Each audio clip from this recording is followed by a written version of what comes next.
Հարգելի իմ դիտորդ, ուրեմն այսօր թերթում եմ TikTok-ը ու մեկ էլ հանգարց հոպ ստացա մի հատ տեղեկատվություն, որի մասին մի քանի օր առաջ ես խոսել էի, մի քիչ ձեր այսպես ժամանակից տրամադրենք այս տեսանյութին ու լսենք, հա, միասին։ Որ քաղաքացիական պայմանագրից դուրս կգա հաջորդը, պատգամավոր կամ նախարար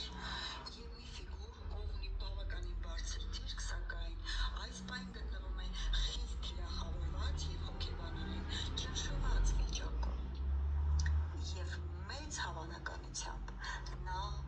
կին է, որովհետև կանացի մոլորակի թիրախավորումը 11-րդ տանուն կուսակցության ներսում հասունացող հաջորդ պայթյունը ցույց է տալիս Վեներա մոլորակը, որը գտնվում է 4-րդ տանը կուսակցության թիկունքային խոհանոցում։ Վեներան աստղաբանության մեջ ավանդաբար խորհրդանշում է կնոջ։ Իհարկե տեսեք, կարա ցուլ նշանի տակ Կարա ցուլ նշանի տակ լինի։ Եվ ինչ ենք մենք այսօր տեսնում,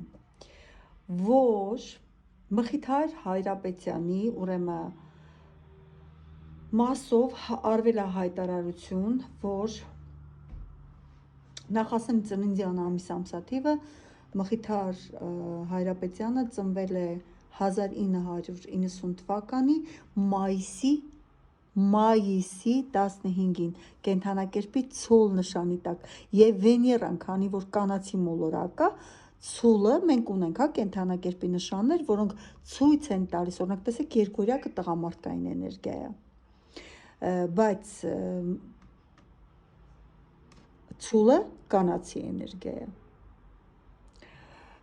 Ուստի այստեղ դարձյալ ես ճիշտ էի, Մխիթար Հայրապետյանը ուրեմն դուրս է գալիս կառավարության կազմից եւ դա հայտարարել է ՀՀ վարչապետ Նիկոլ Փաշինյանը եւ պաշտոնապես հայտարարել է։ Այնտեղ ուրիշ տեսակի խոսակցություններ կան, որ կմնա քաղաքացիական պայմանագրի կուսակցությունում, բայց որովհետև կազմի հետ կապված կազմավորման ժամանակ եղել է ինքը հենց ամենասկզբից։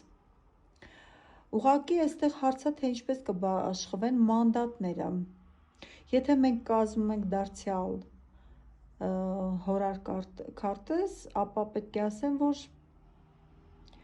այս մարդը հեռանում է տեխնոլոգիական արդյունաբերական նախարարի պաշտոնից։ Ես կարող եմ խոսել, թե որտեղ կմնա, ուր կգնա եւ այս ամենը ինչի համար էր։ Մենք հասկանում ենք, չէ՞, որ Մխիթար Հայրապետյանի պաշտոնը չբարձրացավ, քանի որ նա այս պահին ընդհանրապես դուրս է գալիս որտեղից կառավարությունից։ Թե հետո ինչ կլինի, կարող ենք նայել մենք դարձյալ հորար քարտեզով, բայց այն որ ես ասում եի, որ կարա դուրս է գալու կին կամ դուրս եկողը լինելու է կենդանակերպի ցուլ նշանի տակ ծնված, դարձյալ չէի սխալվում։ Եթե կուզեք պատճառները նայենք, այո, մենք կարող ենք հստակ քարտեզը կազմել եւ իրական պատճառները տեսնել։ Կարող ենք նաեւ տեսնել, թե հետագայում ինչ է սպասվում Մխիթարին։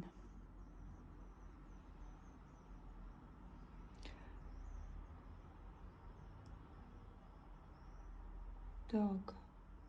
ասեմ, որ Մխիթար Հայրապետյանը արևելագետ թուրքագետ է, ավարտել է ԵՊՀ արևելագիտության ֆակուլտետը, ունի բակալավրի եւ մագիստրոսի աստիճան։